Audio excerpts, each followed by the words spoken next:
सर्वसुगन्धसुलेपितलिङ्गं निर्मलभासितशोभितलिङ्गम्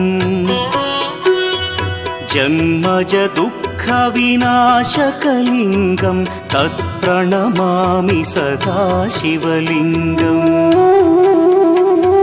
देवमुनिप्रवरार्चितलिङ्गं कामदहन करुणाकरलिङ्गम्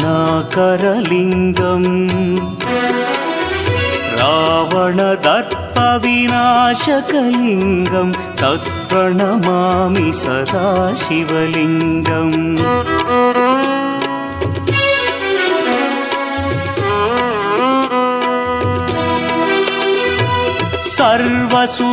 सर्वसुगन्धसुलेपित